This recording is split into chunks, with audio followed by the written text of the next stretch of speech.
Well, hello. Glad you're with us here today, along with Vince D'Addario, Sean Stiers. IB's favorite Nepo baby will hopefully be on in a little bit.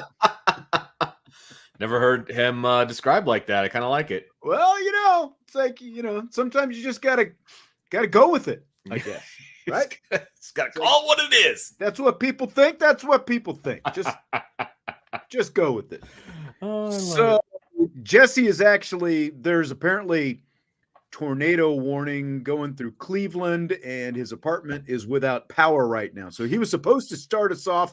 Vince is here in his place. Appreciate you being here today, Vince. Hopefully Jesse is in a safe and whatever place.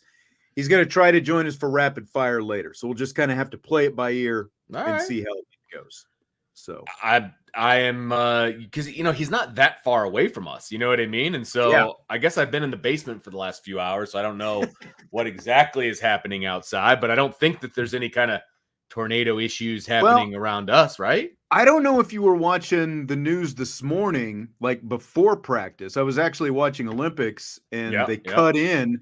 There was some really severe stuff up in Michigan, a few miles north of us this morning, where it was like severe thunderstorm warning. So I'm guessing Cleveland is probably getting some of that stuff kind of rolling in here early this evening. So gotcha.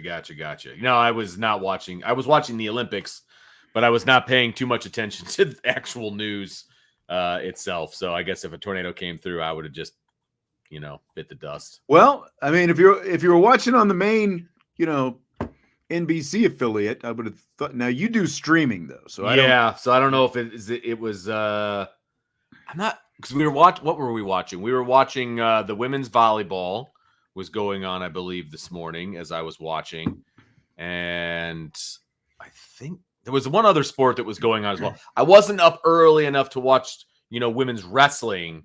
That has a local flair to it, but Sarah Hildebrandt, by the way, won her semifinal. She's going to wrestle for gold tomorrow, so that's freaking awesome. It's freaking great, and it's redemption, because in the last Olympics she lost this round, and then won bronze, and so she's at least going to get a silver, which is better off than she was before. So super exciting for the folks around here. And another female, Amit Elor, I believe is how you pronounce her name, won a gold today. So she's 20 years old, became the youngest wrestler of any kind, youngest American wrestler of any kind to win a gold medal. Cool. So that's awesome. Yeah, very awesome. Yeah, very cool. I guess she just missed out on the Tokyo Olympic trials by 1 day in terms of the age limit. So, wow, that's for another time. Well, I didn't even know there was an age limit, because there's some. Well, I think it's kids. It's always by sport, right? Oh, so like the gymnast, for whatever reason, can be in there at 16 years old, but a wrestler couldn't. Oh, interesting. Okay. Yeah. Well, we've got a lot of football to get to, offensive line talk specifically, and that's what Vince is here for. We got to see just a little snippet of practice this morning, the old 5-period practice, in the wake of the old 5-period practice. Yeah, the old 5. Well, for us, 5-period practice viewing. I guess the team did more than 5 periods, but correct. So in the wake of the Charle Jagusah injury, we got to see what the new offensive line looks like. Tosh Baker is now the left tackle. Aamil Wagner stays at right. Pat Coogan still at left tackle, Billy Schrouth, or at left guard, Billy Schrouth at right guard, Ashton Craig still at center. Now, Joe Rudolph did say, we're not going to get into this in depth, but he did say that Coogan and Spindler are still battling. Going back and forth. Left guard spot. So that's not a done deal just yet. But the biggest thing that we wanted to see is what's happening there at left tackle. You look like you had something to say there. No, I was just going to respond to Joe Allen in the chat. He says, how long does 5 periods take? Each period is 5 minutes long. Yeah. And so it's 25 total minutes that we get plus Plus the stretching. Watch them stretch. Yes. Soup. That's not part of it. We're typically there for about 40 minutes or so. Yeah. Between the stretching and the periods. Yeah. Yep. So that's kind of it. Yeah. And so as far as the battle at left guard, they're pretty much going every other day kind of a situation. It's we'll see how that one shakes out. I would assume that they would come to a conclusion on that one here in the next few days. And then, I think that as far as the left tackle situation is concerned, I think they pretty much did what we anticipated that they would do to start off with. I don't think anything is set in stone, and I'm sure the questions were asked of Joe Rudolph, and so I don't want to jump all over it. He got plenty. Plenty. All right. We've got the responses, so let's let Joe Rudolph talk about it, and then we'll respond to that. How about that? Perfect. Right. So it is Tosh Baker at left tackle. He, of course, was backing up Aamil Wagner over there on the right side. And like in the spring, he was predominantly the number one, but Aamil Wagner overtook him, and Aamil is now number one. So, basic question: why Tosh Baker at left tackle? Tosh has started games at both right and left. His understanding is outstanding. His competitive level and his care level is off the charts. He's ready to go. Like, he left the field as a starting right tackle, so he's started at left before, he started at right before. Didn't miss a beat. Like, he stepped right in and was him. And that's the one thing I've appreciated about Tosh. No matter what role he's had or what title, like working into a practice or working into a game, he's attacked it with the same approach. So disappointed about Charles. Sure. You wish it breaks your heart for him, but excited that the opportunity opens up and the next person that steps in, we're going to have him ready to be the best. I think he's got incredible size, incredible length. He's got understanding. He understands technique. He understands situational football. He will play physical. Like, he will give you everything he has. Great communicator. I think the guys see him as a leader. I got no doubt about his ability to step in there and do a great job for us. So there's Joe Rudolph on Tosh Baker, and as he said, he has started at left, started at right. He started at right tackle, of course, in the Sun Bowl, and then 2021, he made 2 starts against Purdue and Wisconsin at left tackle. He is the most experienced of any of Notre Dame's linemen, 37 career games played, but again, just 3 starts, and the majority of the rest of the time that he has played has been like special teams units, extra point, field goal, those kind of things, getting guys on the field. Like 37 kind of games. Wow. Yeah. That one even surprised me a little bit, but that makes sense. But he has been out there. So initial thoughts on what you heard Joe Rudolph there say. Well, my initial thoughts are that it's all signed, sealed, delivered, that he's going to be the left tackle. That's what it sounds like, based on that audio. Now, I don't know if there's more audio where he says there's going to be some other guys competing for that spot or not, but just based on that. Vince, I've got like at least 7 cuts here. Okay. So there's a lot of audio and a lot of everything. Fair enough. Just listening to that audio, it sounds like Tosh Baker is our guy, and he hasn't missed a beat moving from right to left, and he's the guy we're going to roll with, and he'll give us everything that he's got. Like, that's what it sounded like to me. Hopefully there's something that I'm about to hear that says that there's going to be a little bit of a battle there at least, or giving some other guys an opportunity. Well, but that's what it sounded like to me. Let me play this next cut, and we can kind of get into that a little bit, because the question was, is this the next plan A, or is there something else? Is it kind of a work in progress? Like, how does Joe Rudolph see this Tosh Baker left tackle now? I mean, we're always going to have a competitive camp, you know what I'm saying? So he was still competing over there on the right side with Aamil. But yeah, I mean, I totally expect him to step up and own that spot, and so that'll be what we move forward with in camp. Now, short and sweet, and here's kind of how I look at it. And you were there watching it today as well, and we saw Tai Chan get some reps over there at left tackle. I think that was a little bit unexpected, but Anthonie Knapp was in the second team at left tackle, and Knapp was a name who came up quite a bit. Like, this is another freshman, but he was an early enrollee, like, as opposed to Guerby Lambert. And you'll hear some on Guerby Lambert here in a little, here's some more of the depth, like the 3 most talented guys behind the 2 starters, Baker, on the left and Aamil Wagner on the right. They're all true freshmen. Styles Prescod, Anthonie Knapp, and Guerby Lambert. And you'll hear some thoughts on Lambert in a second. Like, so to me, like, it just feels like this is the option right now. It doesn't feel like there is any other real, to me, the battle is for, it's kind of like Riley Leonard and then the rest of the quarterbacks. It's like, it's the battle for who the number 2 is, you know?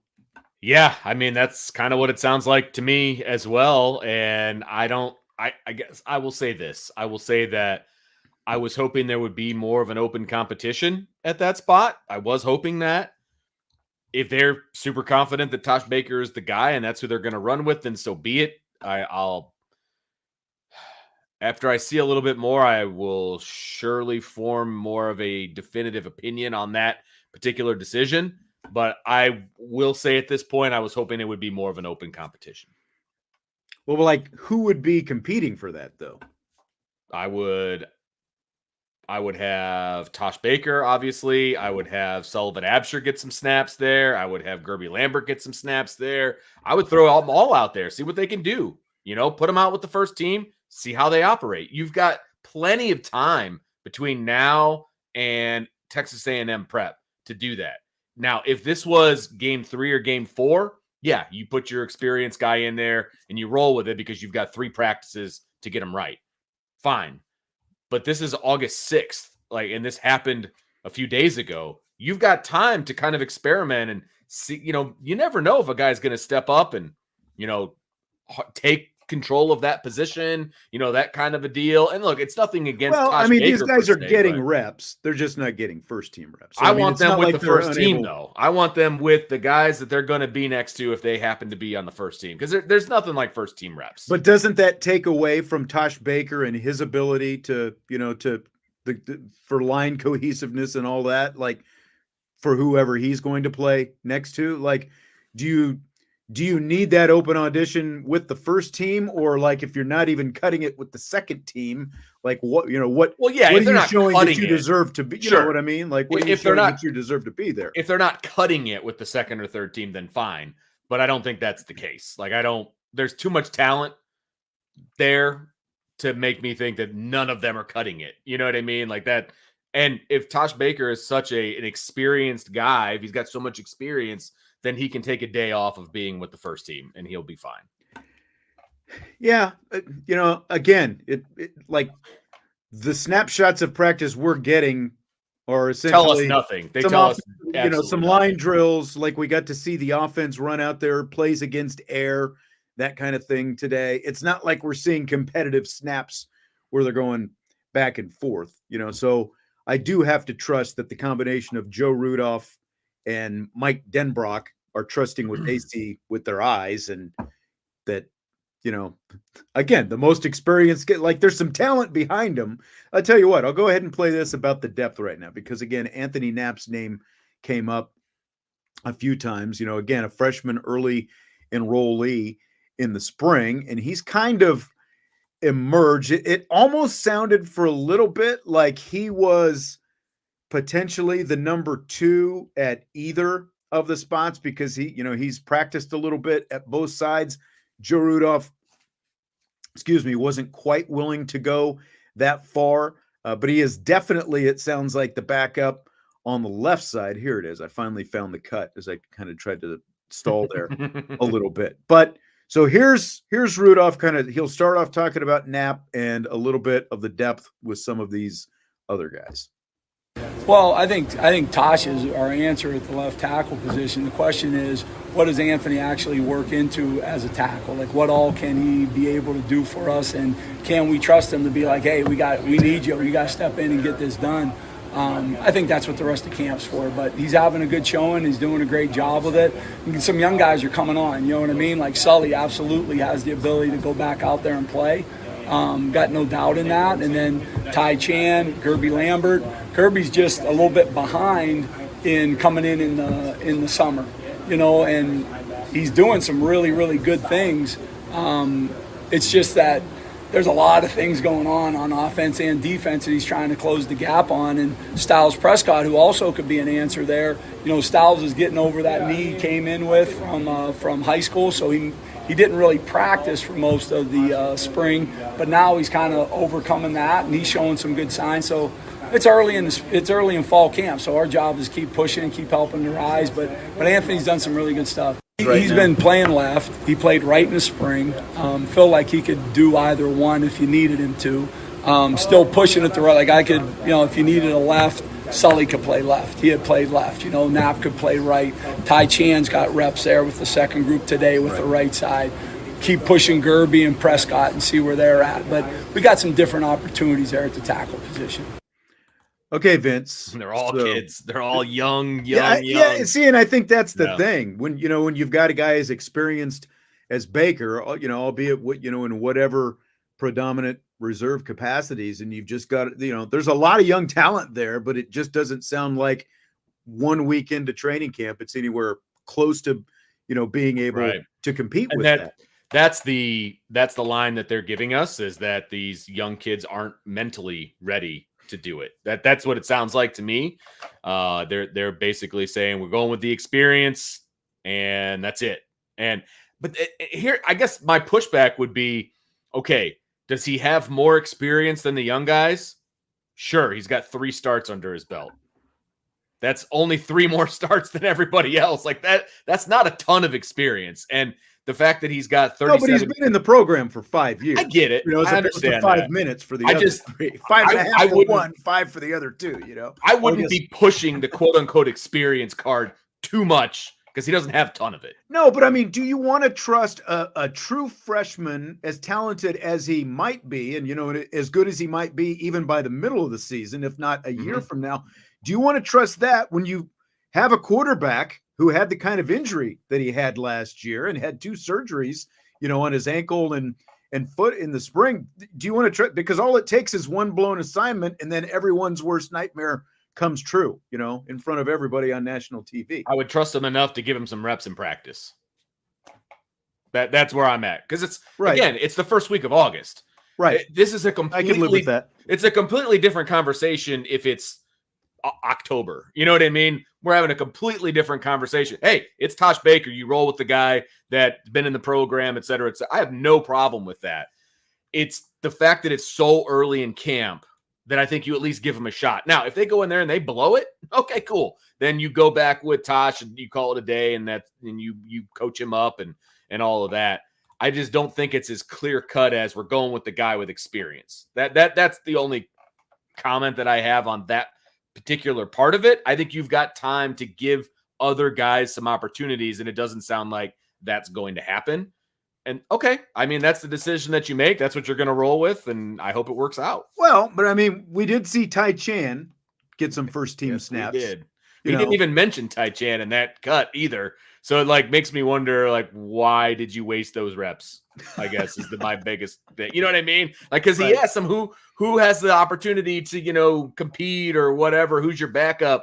Ty Chan's name never came up, which is, I think, very interesting. Again, I'm not going to play all the Anthonie Knapp stuff. There were, you heard Anthonie Knapp's name mentioned, and he talked about the fact that he has played left and right. My feel is based on the way Joe Rudolph talked about, of that young group, he's the one they feel the most confident in right now. And the spring practice that he had, that's really put him, if it had been Guerby Lambert instead of Anthonie Knapp here in the spring, I think that Lambert would be the guy that they would be talking about right now. But because of the experience that Knapp got by being here, he just got a head start, and he's ahead of Lambert right now.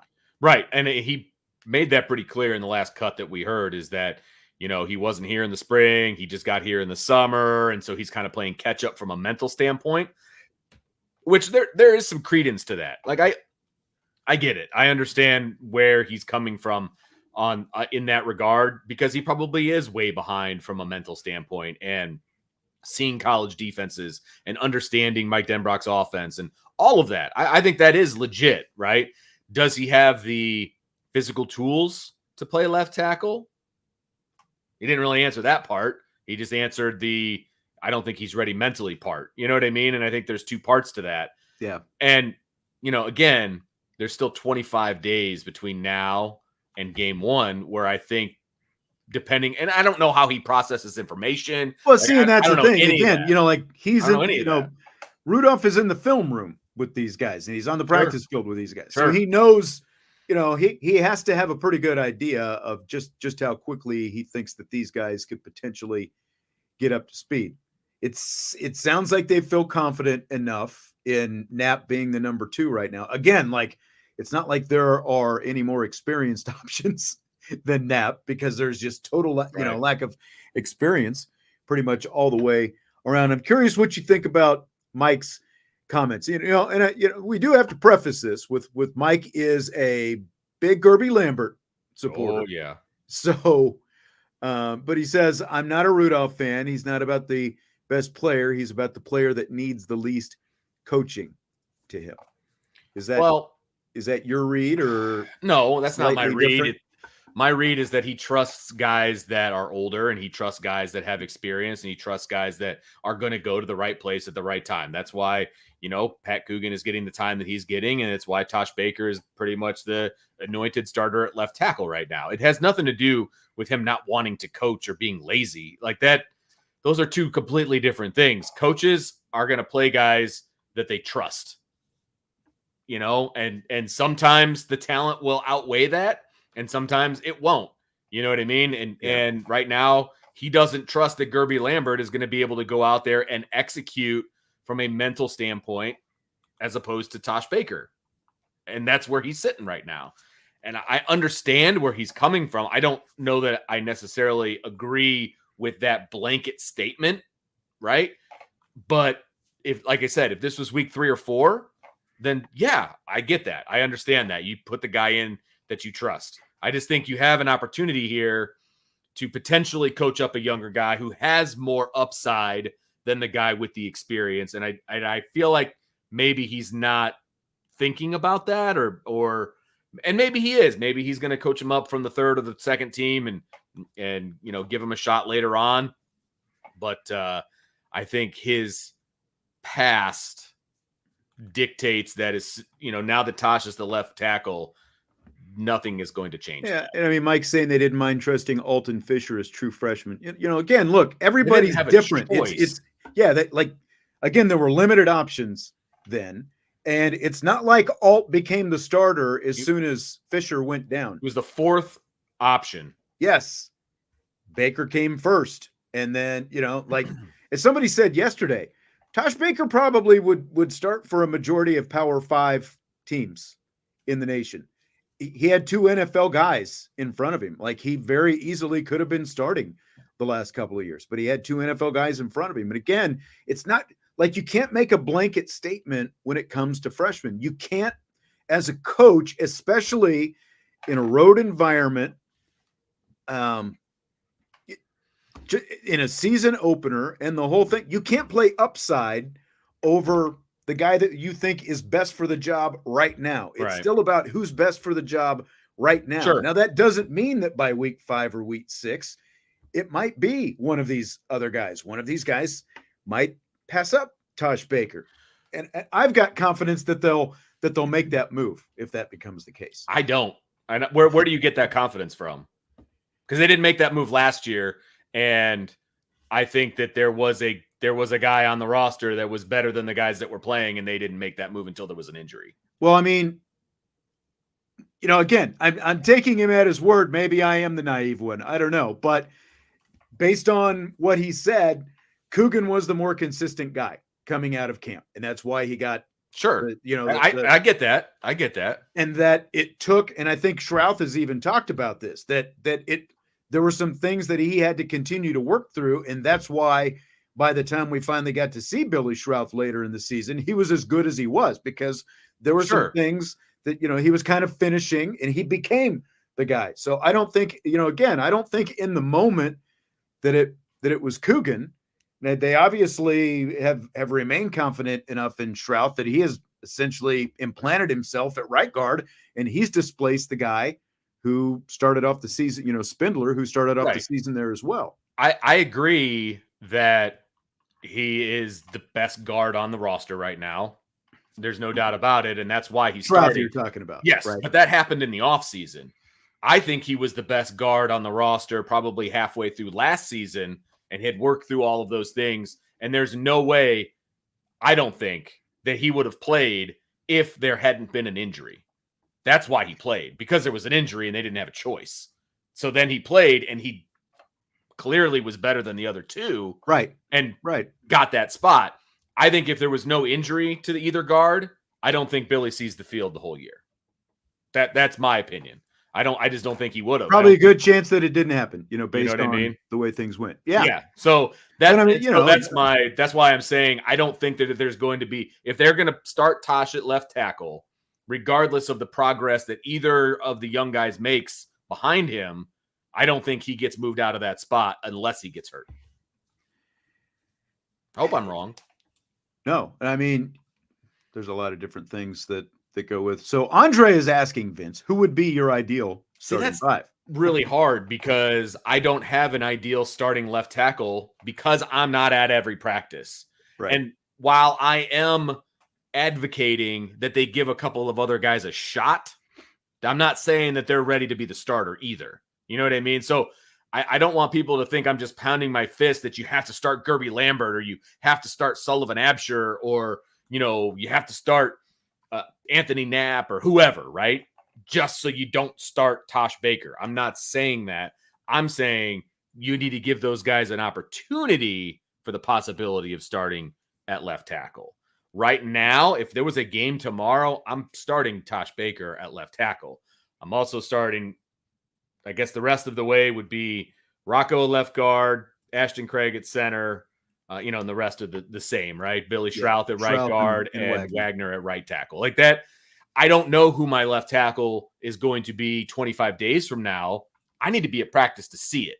And the unfortunate part is you and I and anybody else aren't really going to get that opportunity because we only get to see individual drills. Right. So we're not going to see.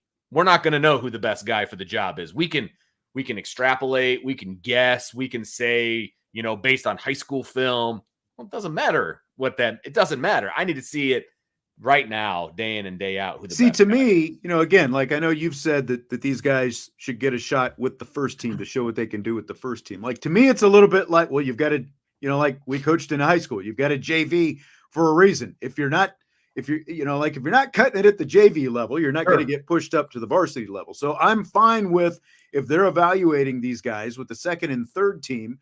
And again, there are different levels of cutting it. But to me, you've got to be just flat out dominant to start with. You can't be just good enough. Like if you're the second team guy, you've got to be a dominant guy working with and against other second teamers to show that, you even deserve a chance to maybe to split some of those reps or get partial reps up there with the first team. I wouldn't be just sort of experimenting, again, because like you are, what are we now? We are 25 days. So we're a little bit more than 3 weeks away from the opener. So I'm not saying like that you've got to have your decision made now, even though Rudolph obviously sounds like he's got his decision made right now. Yes, but I think these other guys are still going to have a chance to show themselves. But, if nothing else, someone's got to prove beyond a shadow of a doubt that they are definitely the number 2 guy, because everyone now, whoever it happens to be, is one snap away. Sure. From becoming the guy, being the next man in. Yeah. No, I could get on board with what you're saying. I don't know that they have the time or the opportunity to, well, he's dominated on third team, let's go move him to second team. And he's dominated on second team, let's move him up. You know what I mean? Like I would throw him in. Hey, throw your feet to the fire, man. Can you do it? No? All right, you're out. Next guy. Let's see what we got. But I understand what you're saying for sure. I do. Yeah. Well, and then the other question is, why Tosh Baker at left tackle and keeping Aamil Wagner at right tackle? So let's hear some of Joe Rudolph talking about that. I think if both of them told you, I think Aamil feels more comfortable at right, just his body, and I think Tosh feels more comfortable at left. So I think that just kind of sorted out accidentally. But the whole reason to have Tosh at right for the bowl game was I thought he was a better pairing with Billy. and I thought Aamil was and I thought Charles was a better pairing with Pat. So that was the reason for it. Wasn't necessarily I thought one guy had to play one side or the other. So they're both more comfortable where they are right now, and I want to go ahead and play this other cut here that kind of pertains to this as well, just about the mobility factor, because there is, maybe sort of a general line of thinking that you put the guy who's a little bit more nimble of foot, Aamil, which would be Aamil Wagner at the left side, and put sort of the bigger, sturdier guy, Tosh Baker, on the right side. So here's Joe Rudolph's answer to that. Yeah, I don't think I do it one way or the other. I just try to put guys in the best position I think they can be successful with. Sometimes it's what they do most naturally from a physical standpoint, their build, their the way they are, Like Aamil, I kept him on the right side because structurally he's just a lot cleaner when he works from the right side for whatever reason, you know what I mean? Yep. And then Tosh being over there for the bowl game I thought him and Billy would be a good matchup. Like together, I thought they would really mesh well, and I thought Charles would really mesh well with Pat on the other side. So you're really just trying to figure that out. It's not like I don't try to pigeonhole a guy in one spot or the other. If I think he can really help us, or he would be he would raise the level of play at a certain position, I would get him there to help us. So what do you think about all that, Vince? I mean, it's interesting, and I do think that the pairings idea, who works better with somebody else. Mm-hmm. I think that does come into play when you're just trying to decide who is going to start. You know what I mean? And we talked about it this I don't know if it was this afternoon. I don't care. It all runs together at this point. But we talked about the fact that the left guard competition, I think, goes into a little bit of fast forward hyperdrive, because you need to figure out who's going to play best with, apparently, Tosh Baker. And what that relationship looks like. Because I feel like my opinion, Vince's opinion, is that, if you have Coogan and Baker next to each other, I feel like you've got two similar types of players. And I don't know that that's what I would want there. I would want more of a road grader at left guard and, to pair up with Tosh Baker, as opposed to two similar types of players. So I don't know. Again, we'll see how that ends up, going and who they decide to put at left guard, and how, if that in turn affects, the fact that they've got Tosh Baker at left tackle, does that affect who you have now at left guard? Does that affect that competition now? You know what I mean? And so, yeah, I don't know. Because now it's Baker, do you have to put the guy who you think? And he just said when it was last year, well, I guess Rocco was already gone by then. It was Shrouth over there. Never mind. So, but yeah, I mean, but still, I mean, he obviously has in his head who he thinks goes better with who, and that goes into his decision making, right? And so, I don't know. It's going to be interesting. If you're Joe Rudolph, you're darned if you do, darned if you don't. To be honest with you, as far as who he selects to be in what position, he's going to piss off half the group anyway. All virtually got to be perfect now, because he's going to be under the microscope. And every little mistake, it's going to be, well, see, I told you, Guerby should be out there, or, Prescod should be, or whoever it should be. But I mean, again, like, I think that he's open to he's definitely open to Knapp. I mean, again, he feels pretty confident in Knapp the way he talked about Knapp today.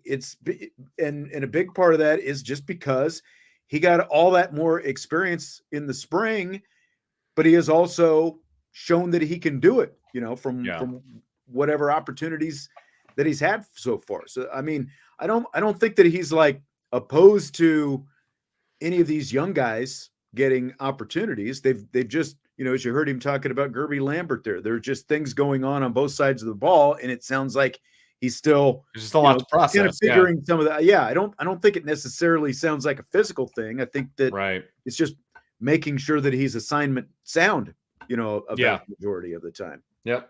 Makes sense. And then another guy came up, Billy Shrouth, speaking of which, is Shrouth a tackle candidate? I just think you just make sure that you don't weaken one thing to help another. And so, that'll be an assessment, I would say anything's a possibility for sure, but that would be a reason to not do it if you thought that would be the case. So no Billy Schrauth at tackle. And I think that we talked about this, you and I yesterday, right? You're talking about some serious dominoes at that point, and you want to affect the least amount of guys as you possibly can. And putting Tosh over at left tackle affects one position and one guy. You know what I mean? And so I think that's the least disruptive way to go about it. And so I do understand why they would do that. Yeah. And I just, like we're talking about what could happen over the course of the season. And I'm not even talking about injuries, but like when you think back to it, isn't it amazing they only lost one game in 2021? Like as bad as that offensive line. That's a good point. Like they still only lost one game that season. They finished 5th in the college football playoff rankings. So even, and I don't think it will be, but even if it ends up being that, I mean, if all you lose is one game, you're going to be in the playoffs still. Oh, 100%. You'll probably be hosting the first round. So, look, is this an ideal situation, losing your young left tackle? Of course it's not. Nobody's going to say that it is. But you've got a very, very experienced offensive coordinator who didn't have a Joe Moore award-winning offensive line at LSU last year, by the way. I don't know if anybody realizes that. And so he's going to be able to call an offense regardless of who his offensive line is. You don't need to all of a sudden go in 12 and 13 personnel just to protect your tackles. And, there's certain things that you don't need to do. You can still get the ball to the perimeter. You can still throw the ball downfield. You can still do a lot of the things that they want to do. They're not going to change their offensive strategy based on one guy going down unless that guy is Riley Leonard. Okay. So everybody just needs to kind of take a deep breath and let it out. It's impossible, Vince. You're going to be okay. It's going to be okay. That's my biggest thing. Now, my question to you is, did he talk about the guard competition at all? I mean, you said it was still going on. He did, but I don't have that. Well, do I have that cut? I think I actually might. You can summarize for me. Too. I do. I've got it here. I'll go ahead and throw it in here. I think I was kind of saving it maybe for rapid fire for another day. But since I blew it. Sorry. That's okay. We're sitting here talking about offensive line, so we might it is one of the more pressing questions, and I saw someone was just talking about it, so we might as well get it in here. So, Coogan v. Spindler. Yes. Left guard. Go, Joe Rudolph. Pretty balanced so far in camp. I mean, if you can imagine camp, coach is calling it block 1. We just finished like a 5-day span, 4 practices, kind of that day off, and then now we're in practice 2 of the second 4-day set. The amount of volume of installation offensively and defensively is high. So really what you're looking for is who can apply themselves now that the installation's kind of done. Like who's going to be able to be at their best? How do those things play out? I think there's a lot of great competition. I do think it's bringing out the best in us, but it's ongoing right now. Okay. Ongoing right now. That was the extent of it. Okay, fair enough. I thought it was interesting that somebody declared that one of the two of them was going to be a captain and clearly is the starter. Like, I don't know where you get that kind of information, but I guess to each his own. But it sounds like the competition is still ongoing. And as far as we can tell, and the practices that we've been to, it's kind of been every other. One day, Coogan is with the ones, and the next day, Rocco is with the ones. So, everything that we've seen says that it's back and forth. So I'm not sure where some of that information is coming from. Yeah, I mean, I don't know if that's sourced information or I don't know either. Exactly. Because that gets into. We're talking about what other people are reporting, and we can't. Stay away from that one. Yeah, exactly. We're not going to go. And again, I don't know. Rudolph. There's obviously something about Coogan that Rudolph likes. As you've kind of detailed with whether it is just the consistency, whether it is something else, like his ability to absorb or whatever, but I don't know. I mean, he basically made it sound like, okay, all the stuff is in now, who can apply it the best and still be dominant? Like that's what it sounded like to me. I guess we'll see what happens there. So what, I know Sloppy Joe's been going at it here tonight. He says Rudolph seems to want to build an O-line that can simply beat teams on the schedule, not building one that can beat Georgia, Bama, Texas, Ohio State, etc. I mean, I don't know how you can make that statement today, right? 1 week into training camp when the options are so limited. Like, you're not going to build that line today.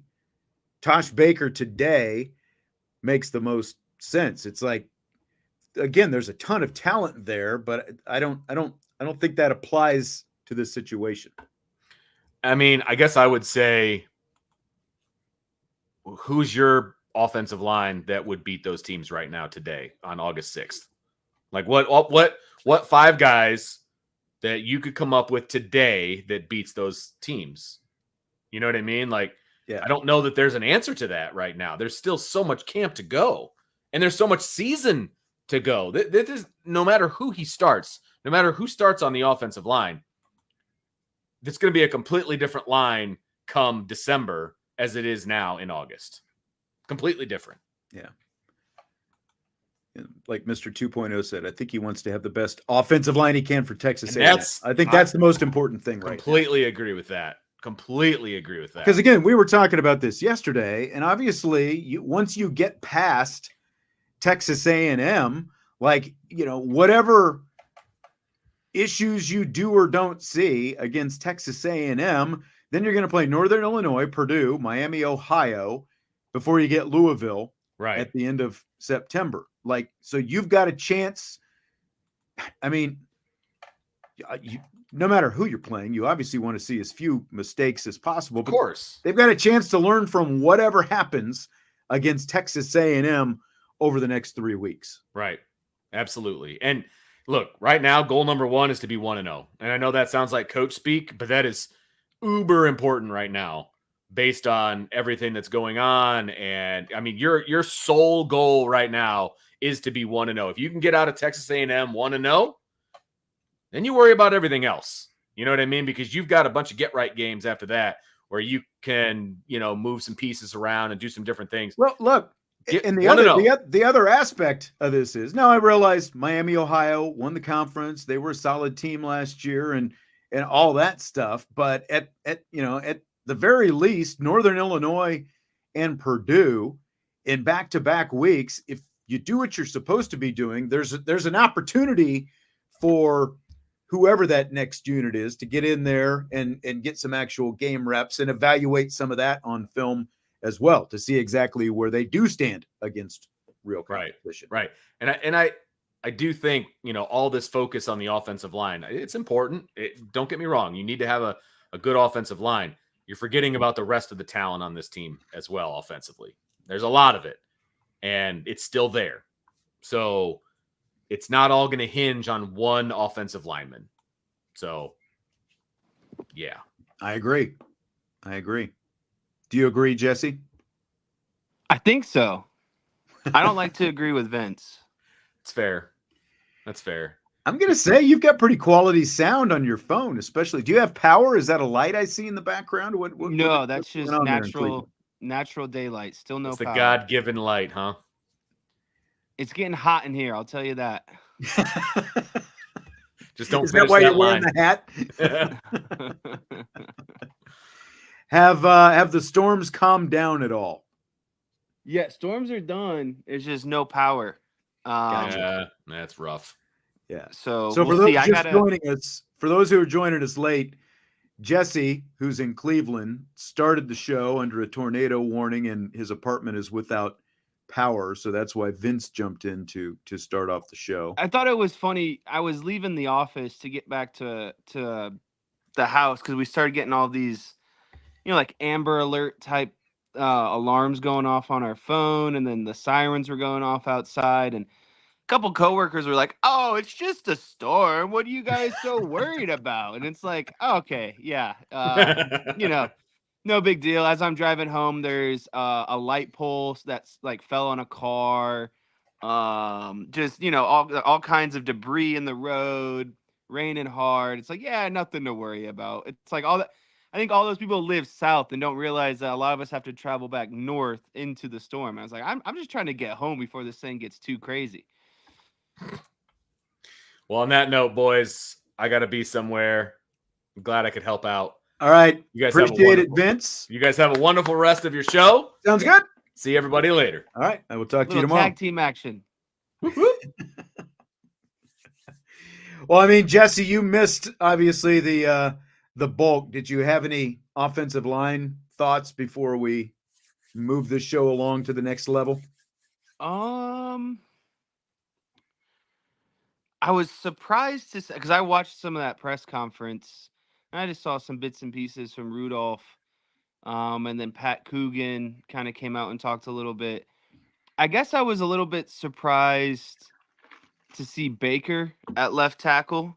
And I guess I was I know it's, Guerby Lambert's a true freshman, but I was a little bit surprised to not hear his name. I don't know if he still is, developing into his frame and all of that stuff, but that's another name that I think I would keep an eye on throughout the duration of the season. I mean, I think we all are the entire time. The thing right now is Anthonie Knapp, also a true freshman, but was an early enrollee.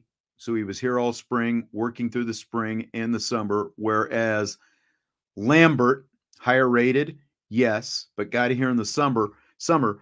Knapp is ahead of Guerby Lambert right now. And Joe Rudolph feels pretty good about Knapp, but I think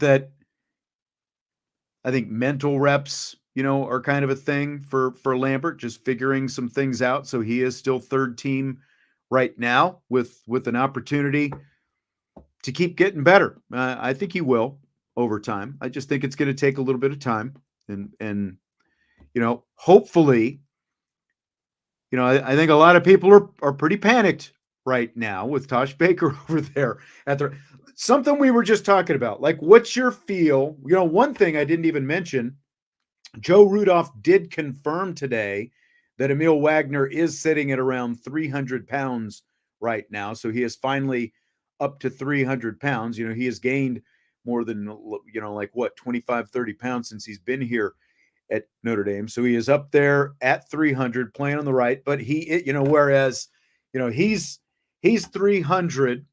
We don't have the official weight for Tosh Baker. He's at least 320. So you've got the sort of more nimble-footed guy playing right tackle versus the bigger, bulkier guy playing left tackle. And Rudolph talked about comfort and fit for both of them and who they're playing next to and all that kind of stuff. Like, they both feel more comfortable at the current spots that they're at right now. Like, would you prefer the more mobile guy being, playing left tackle, than the bigger, more physical guy?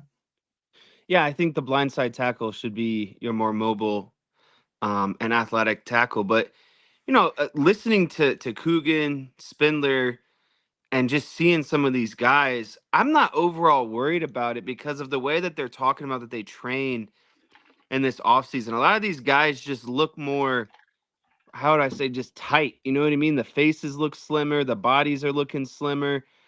And it shows that, a lot of this goes for, across the board. It really feels like that they are focusing on explosion, but keeping their strength at the same time. So a lot of these guys have really kind of cut off 5 to 10 pounds of, you know what I mean? I think bad weight and kind of replaced it with some of that explosive, quick twitch muscle. So I think that you're going to see an offensive line, especially for the scheme that Notre Dame is trying to run, that's going to be more explosive this season, more physical, quicker to that first punch. And so while, everyone kind of wants to be worried right now, I think we kind of have to wait to see how it's going to pan out and see, just how hard these guys have been working in the offseason and how they're able to play, as a 5-man unit. Jesse, you're just teeing this whole thing up for me. Are you ready for rapid fire? Let's do it.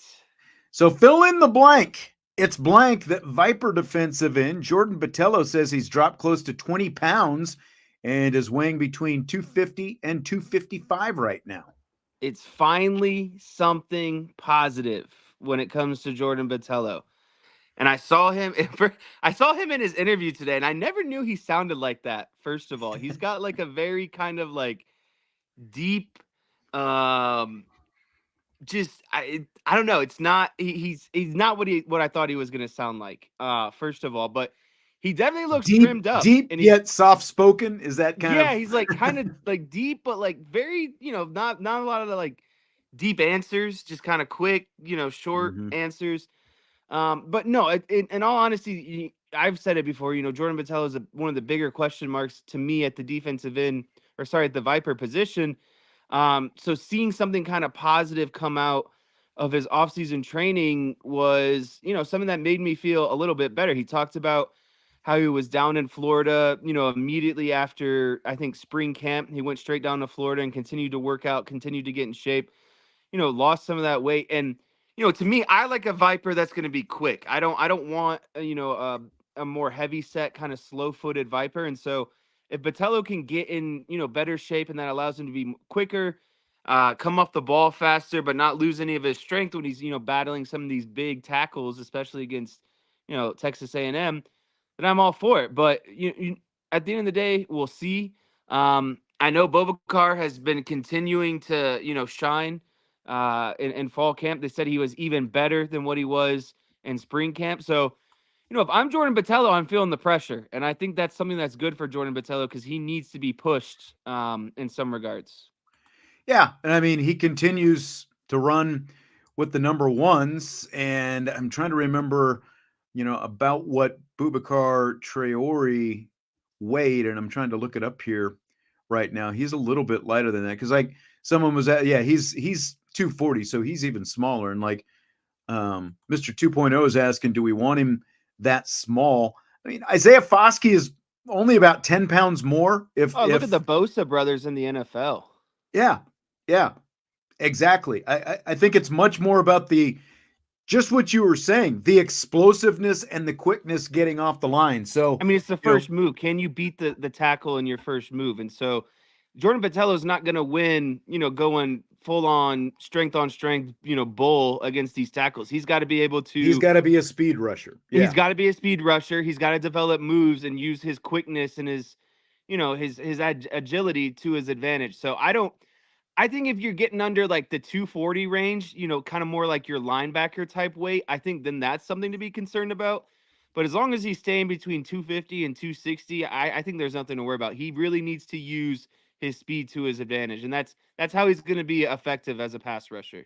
I think so as well. And when he was asked kind of what's different and kind of what's changed for him coming into this year, the first thing he mentioned was the weight and just talking about the explosive training and stuff like that, and kind of tweaked his diet a little bit. He said I didn't even realize it, but apparently they opened up like a Korean barbecue place here in town that he was frequenting quite a bit. He said he had to lay off the Korean barbecue. That's what helped him drop that weight. So, I mean, ultimately, he's still got to go out and prove it. We've got to see him actually do it on the field. And again, the unfortunate thing is, as we evaluate, like even going back to the offensive line talk, as we try to evaluate whether this is a good move, bad move, indifferent, whatever it happens to be, we don't have enough information to go on right now because we're not seeing these guys go live 1v1.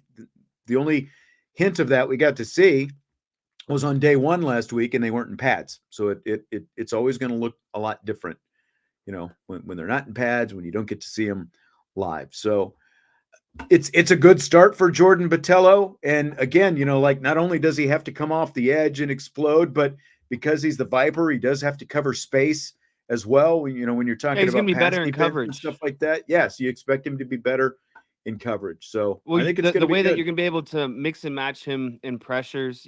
Is he going to be rushing? Is he going to be, dropping out, and a linebacker now comes, to bring the rush, or maybe you bring a cornerback blitz and the defensive end drops into the flat. You know what I mean? There's the Viper by definition in Notre Dame's defense, but I wouldn't say that I like Jordan Botelho was by no means like fat, but he had some of that pudginess and you could see it on his face, and now he just looks very chiseled. He looks like a guy who, dropped the unnecessary weight. He's going to be quick, but he's still going to maintain his physicality at the same time. Yeah. So where did it go? Someone was asking what he weighed last year. Sloppy Joe was asking what he weighed last year. He was listed at like 265, which again is like Foskey type weight. He's a little bit smaller than Foskey. He said he was closer to 270 last year. So, again, he's lost in the 15 to 20 pound range is what he's saying. And like you said, I mean, like he's always looked like a pretty good physical specimen. Now it's just a matter of putting it all together and actually going out there and showing you can do it on Saturday. So again, good start. Prove it now is what he's got to do. So Notre Dame running backs coach Deland McCullough says freshman linebacker Kingston Viliamu-Asa is one of the toughest Irish defenders for his running backs to block on blitzes. Here's what McCullough said about KVA this week. Came up, we had 2 guys blocking. We spent out both of them, in the back being one of them. Like I just watched the tape. I said, "Are you kidding me? Are you kidding me?" I said, "We had a guy there, and a back came up. Jeremiah came. He spent off both of them. Like, how's that happen?" So again, man, that's a credit to him. Man, he's a good player. Yeah. But he makes us better because, man, we got to make sure all our details are on point when we go against him. All right, so there's Deland McCullough talking about KVA. What's that mean to you, Jess? Yeah, I'm glad you saved this question for me because one of my least favorite periods during individual drill was working on pass rushing. It sounds fun, but it's really challenging at the end of the day. And it's just one-on-one, you and the running backs. They're trying to block you. Linebackers are bringing pressures. You're working on your, rip moves, spin moves, whatever you want to do to get to the quarterback.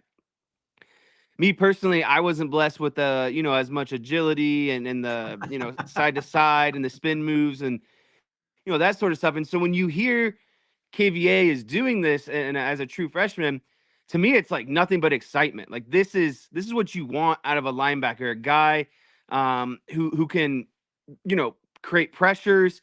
And to me, it just shows overall athleticism, a guy that has ton of agility, ton of speed, ton of athleticism. I mean, if he's beating your running backs consistently, putting spin moves on them, like, again, that just shows to me his overall athleticism and his speed. So it's something to be really excited about. And it's just, I can't see how they're going to keep him off the field this season. He's going to have, so many different roles, whether that's special teams, getting in certain packages as a linebacker, whatever it might be.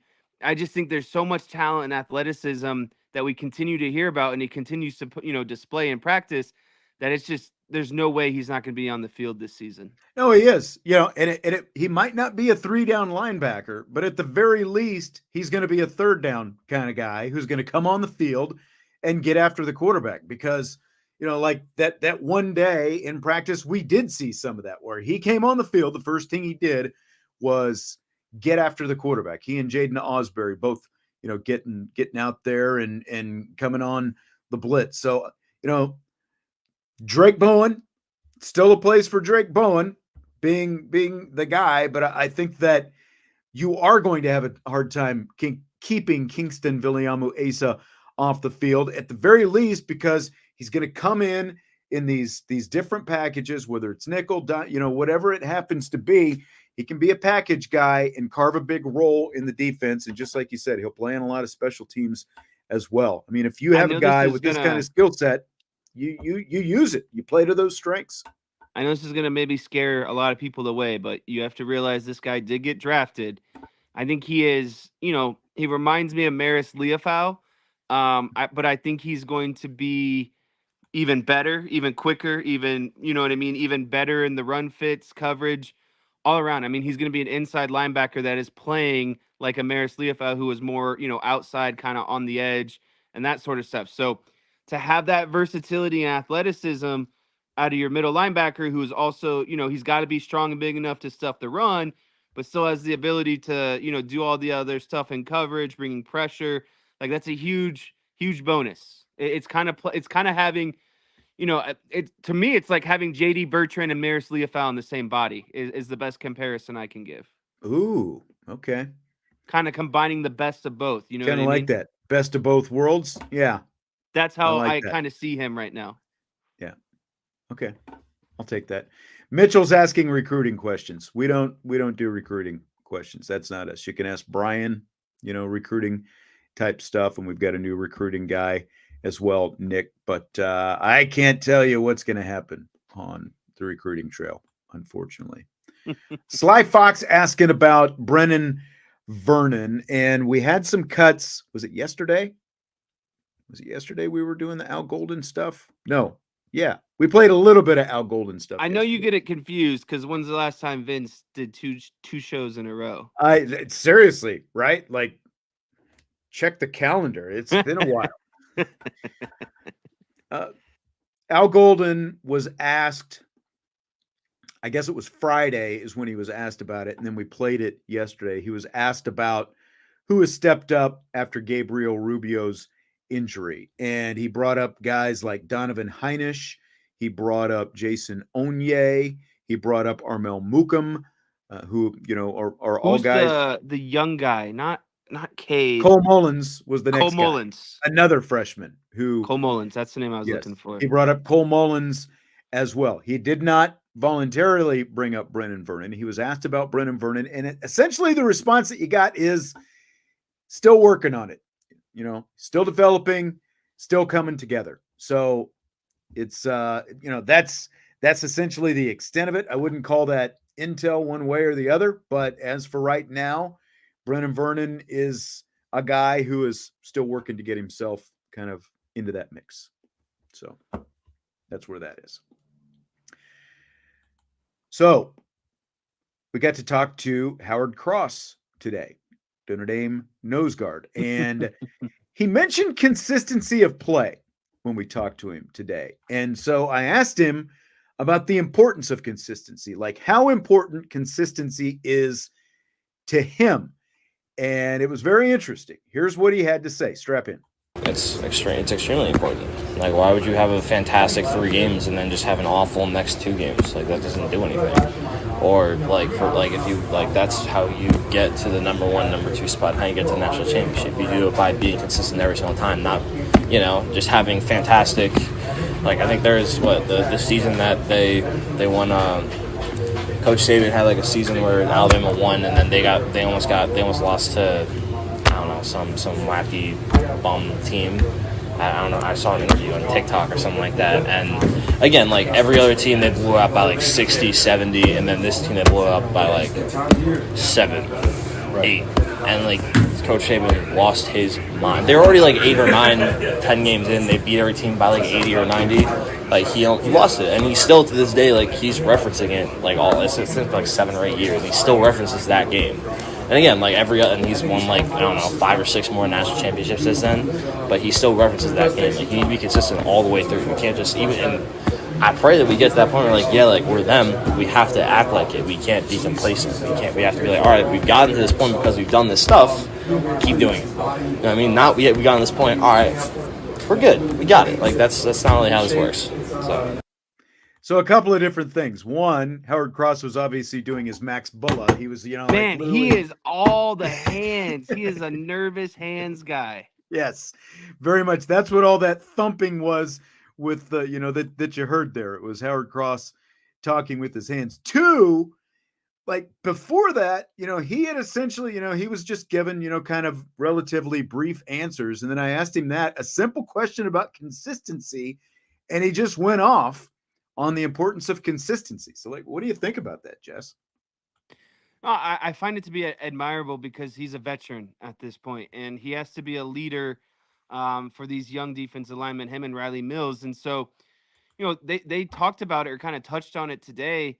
It's not enough anymore just to be, basically be, the studs at the number 1. They need studs at number 2. They need studs at number 3. With how much these defensive linemen are going to rotate in and out. And so how do you do that? You have to be consistent at the 1s, you have to be consistent at the 2s, and you have to be consistent at the 3s. It's not a matter of just the 1s being consistent. Everyone needs to be consistent if you want to be, a solid unit in general. And I think that's what he's, kind of taking leadership, him and Riley Mills amongst the defensive line is, okay, we know we're good, and we know that we're going to, we need to consistently play. But that's what you younger players need to get into your head is it's not enough just to have, a wow play and then have 2, maybe mediocre to bad plays. No one cares about the great play when you're making bad plays after it. Everyone wants you to be consistently good, play in and play out. And so I find it really, refreshing to see these guys, older veterans instilling this into their younger defensive linemen, because they know that they're only going to be as good as these younger guys are, because they're going to need breaks. They're going to be rotating in. We know they're going to play a lot of defensive linemen. And so I think it's very important, and I'm glad that Howard Cross is, leading by example, essentially.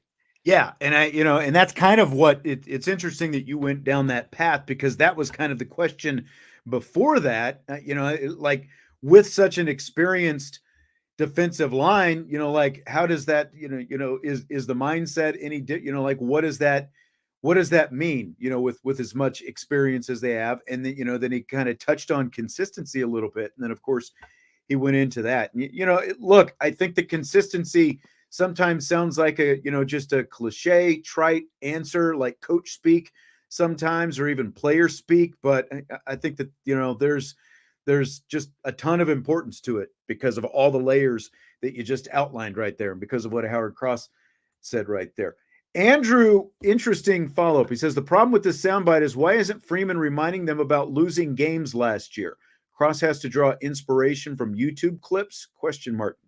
But the answer to that question, Andrew, is what you're talking about is negative reinforcement. Like, why would you, as a head coach, want to be putting negative thoughts into the player's mind about things that happened last year? You're trying to fill their mind with positive thoughts about the task at hand, win the interval, win the day. Again, it might sound cliche, but that's what it's about. It's about what's in front of you, not something that happened a year ago. If you take care of all these little things in the build up to the big thing, and that is each rep on game day, then all that stuff is going to take care of themselves. You don't want to put in their mind negative things that happened a year ago and, like have that kind of weight looming over them, essentially. Yeah, to kind of take that, a little bit further. Maybe mindset is different these days, and maybe people will criticize that players are everyone likes to say softer than what they used to be. But here's, to me, the kind of biggest point with this: no one wants to be consistently reminded of their failures.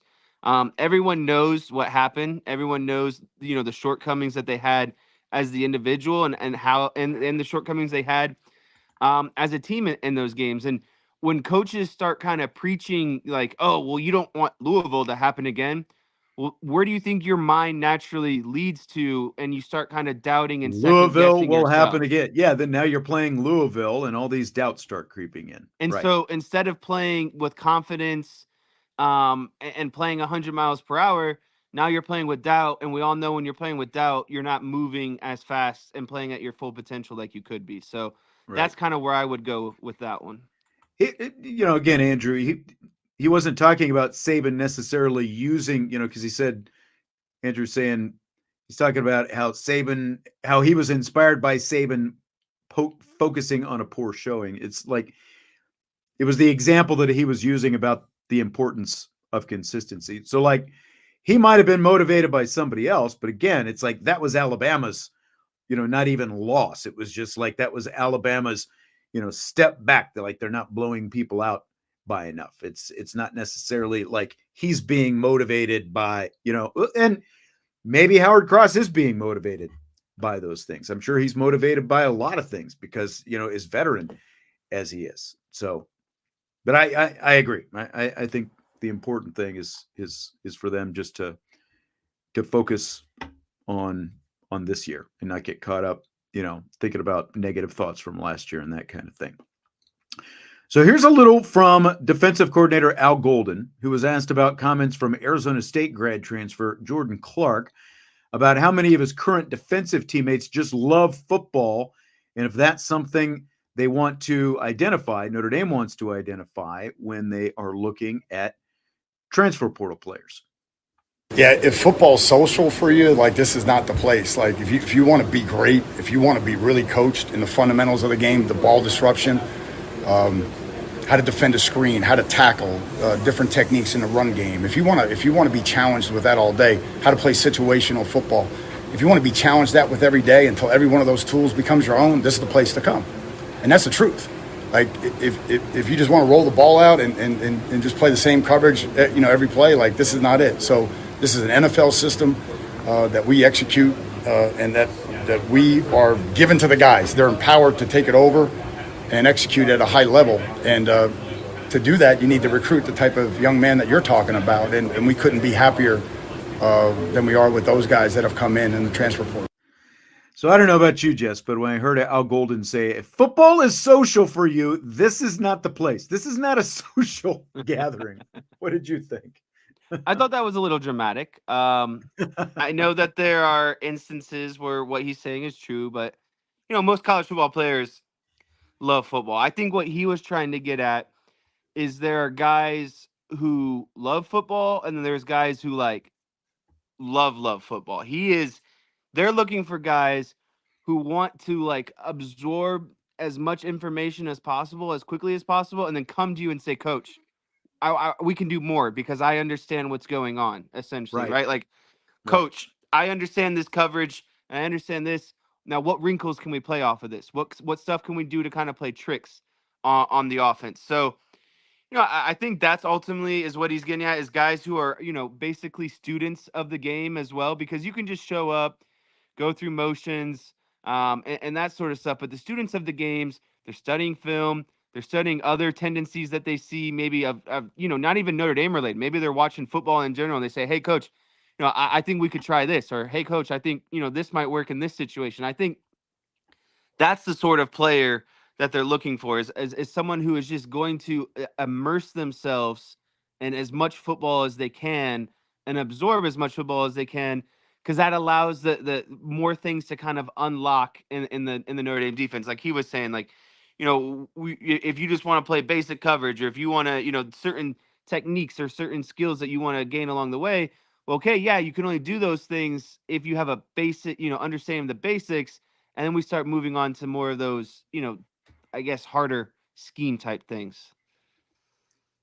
Yeah. And, I realize it was Al Golden and we're talking about defense, but my mind also went to a guy like when you started talking about that, like guys who love the game, students of the game, and dig deep.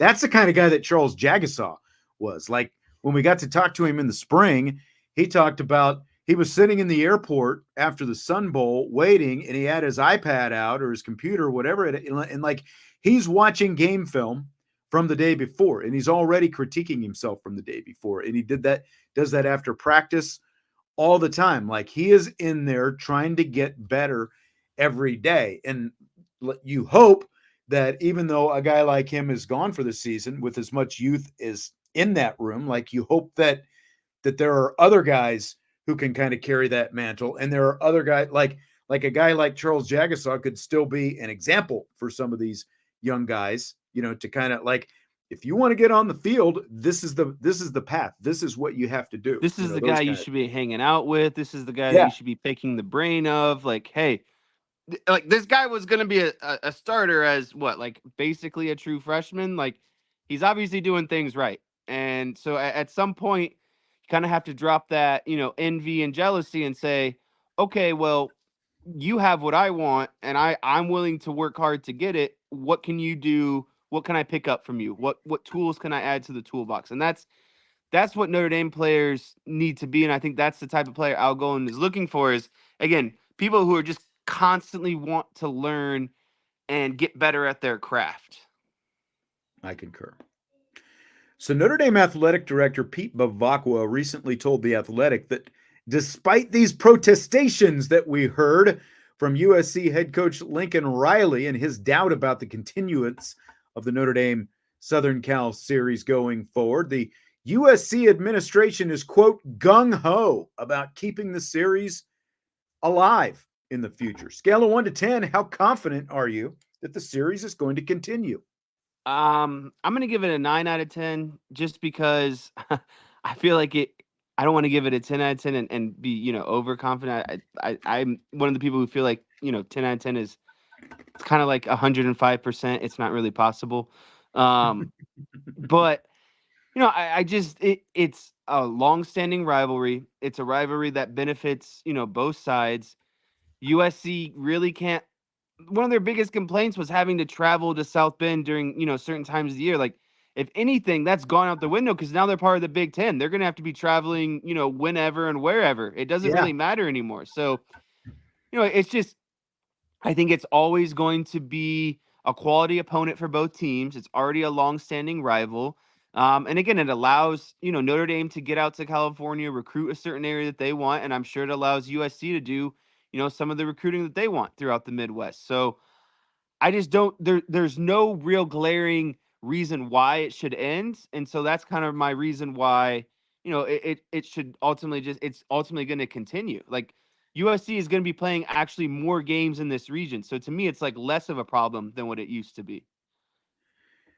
I think that for now, mine is 9 out of 10. And I think that it is important to remember, look, why did Lincoln Riley leave Oklahoma? Because he didn't want to go to the SEC. And when they make these kind of moves, and of course he's at USC for less than a year. And the next thing you know, USC is going to the Big Ten.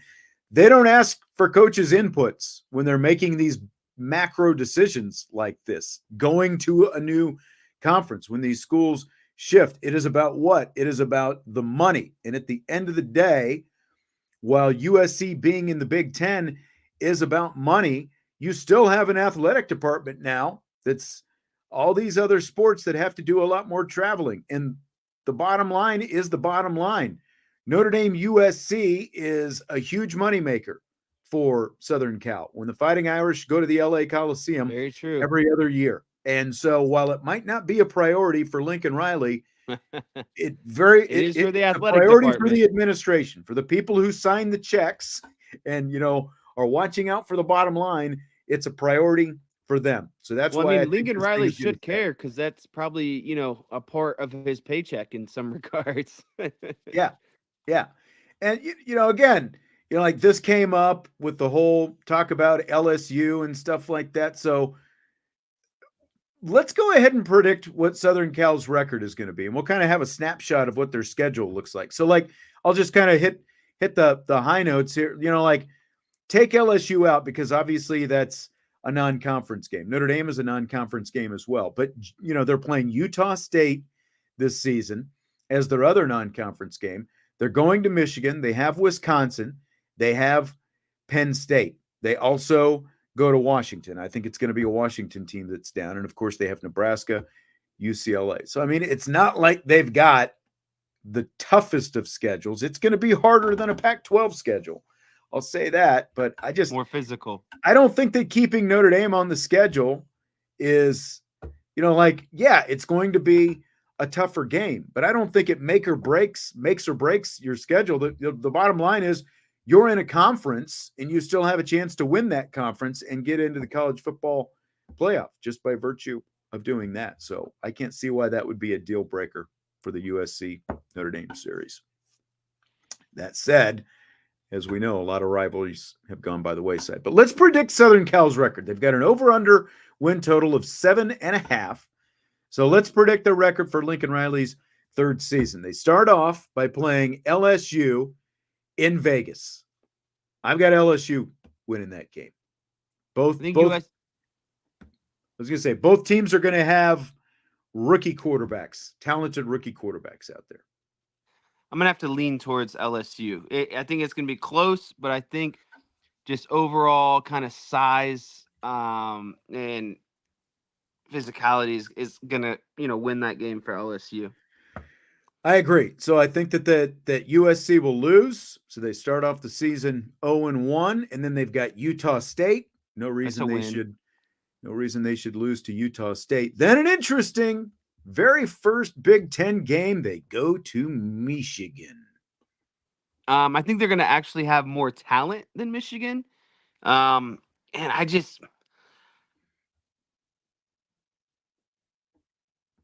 don't know. A lot of things right now, obviously. And you just wonder how much of an impact that's going to have on this season, right? Like, how much are they hearing about it? How much is this distracting more? Is more going to face any sort of, further repercussions? Like, I just think there's a lot swirling around that. And third week of the season, I still think it's going to be going on. So I think USC is just going to have a bit more talent and find a way to kind of squeeze that game out. So this was hard because I think that they win either one of LSU or Michigan. I don't think that they lose both of them. Okay. So if I go LSU in the first one, I naturally have to take USC in this Michigan game. Okay. I can see that rationale. We did predict Michigan's record earlier. I have Michigan losing at home to Texas, and I have them beating USC. So I'm going to stick with that. I will take, like you said, there are a lot of questions between the fact that you've got a new head coach and all this controversy hanging over, new quarterback, the whole thing. Lost a lot of players to the draft. USC's got a new quarterback too, but okay. So I've got a win. You've got a loss. So we're already split. So I've got them 2-1. You've got them 2-1. I've got them 1-2. Yes. Then they play Wisconsin. I think they'll win that one. It's just so hard because they're going to play a different brand of football. There's a difference between these Pac-12 offenses and these more, especially like Wisconsin, Nebraska, Penn State type offenses. Like, I don't know. It's going to be a lot of physicality. I think they're going to have more talent offensively. So I'm going to take USC in this one as well. Yeah, I've got USC beating Wisconsin. So that puts it at, you see, now it's confusing because we have different. So I've got them. I've got 2-2. You've got them 2-2. I've got them 3-1. No, you have 2-2. I have 3-1. Oh, that's right, because you have them winning. See, totally confused. Okay. Then they're at Minnesota. I've got a win here for USC. Could PJ Fleck and company make it interesting? Maybe. I just think that physically, athletically, USC will be too much for Minnesota to keep up with. So I've got them winning. Same. All right. So your record is 4-1, right? Yes. Mine is 3-2. Okay. Penn State, home game against Penn State. I have them losing this game. As do I. I think that, you talk about a couple fun matchups. I mean, the fact that they go to Michigan and play Penn State in the same season, like from a TV schedule alone. It's a pretty tough schedule for them. I'm not going to lie. It actually is, the more that I sit and look at it. I was just saying, it's not that tough, but it is a fairly tough, especially considering you're bookending the start and the end with LSU and Notre Dame. Right. That obviously ups the degree of difficulty alone right there. So we both got them losing to Penn State. So what's your record now? I am at, I believe, 4-2. Yeah, you're 4-2. And you're 3-3. I'm 3-3. Okay. Then they go to Maryland. Dub for both?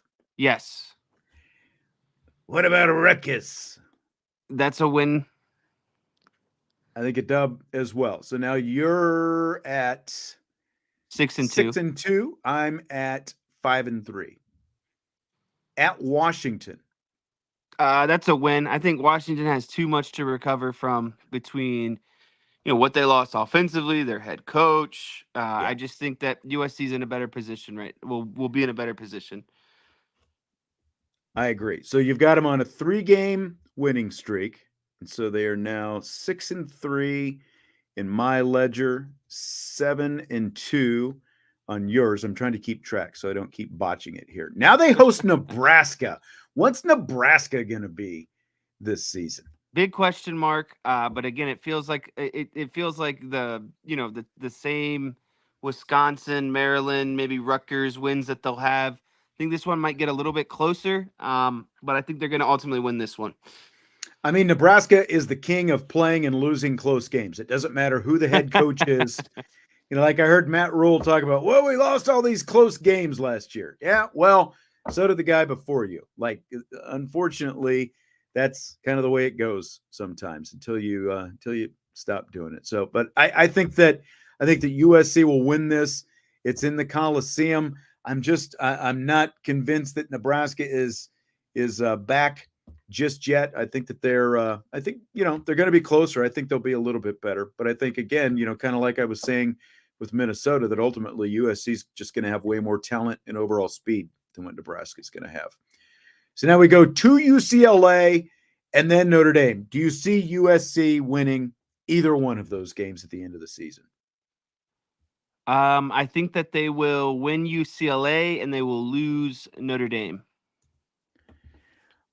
I completely agree with that. So that puts to kind of put the bow on that, Notre Dame's defense is just it's going to wreak havoc. It was hard for Caleb Williams. It's going to be hard for, forgive me for whoever is going to be the quarterback for USC. And I honestly think Notre Dame is going to be even more explosive on offense this season. So I think USC is going to have a real tough matchup in that one. So what's interesting here is we've both got them losing to Notre Dame, and you have them at 9-3, and I've got them at 8-4. And so in both cases, they would be over the 7.5 win total.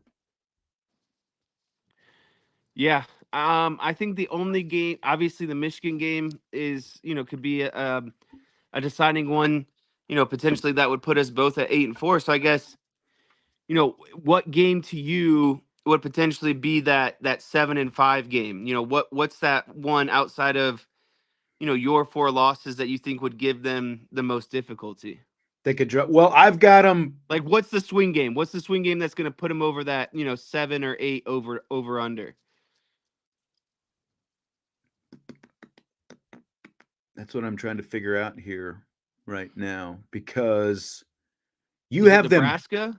You have them beating Michigan. I've got Michigan winning. So that would be that to me is the swing game right there, is the Michigan game for me. Okay. How about you?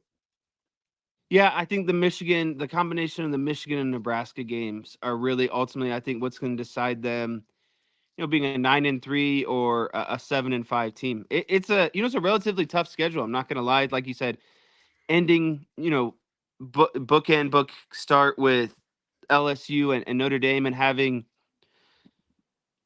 Penn State and Michigan in the middle there. That's no fun, no matter who you are. And so I think that there's a real good shot that, to me, the Michigan and Nebraska games are ultimately going to be the deciding factor.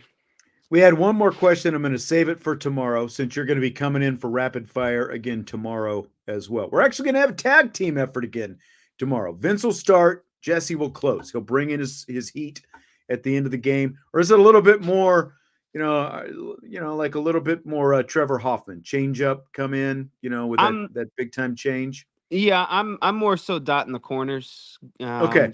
Setting up the off speed. Playing some mind tricks a little bit. Pinpoint control. That's right. Yeah. All right. Well, thanks for braving the weather and for working around your lack of electricity. I thought, all things considered, it went pretty well there. It did. Are we saving the Olympic question for tomorrow? That's it. We're saving that one for tomorrow. We're going to save that for tomorrow, since you're going to be on for rapid fire again tomorrow. Actually, you'll be on basically the next 2 days for rapid fire. So we will save that one for tomorrow. Alrighty.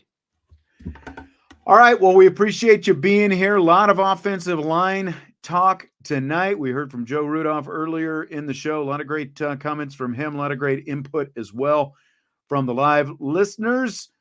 Appreciate you. By the way, we will have a We In, We Out show on Thursday. And I think we've got a lot of potential We In, We Out type content that you can hit us up with. And I'll be putting that up on the new Champions Lounge tomorrow, so you can submit your questions for Thursday's We In, We Out show. So appreciate you being here. Hit the like button before you leave if you would, and we'll talk to you tomorrow on IB Nation Sports Talk.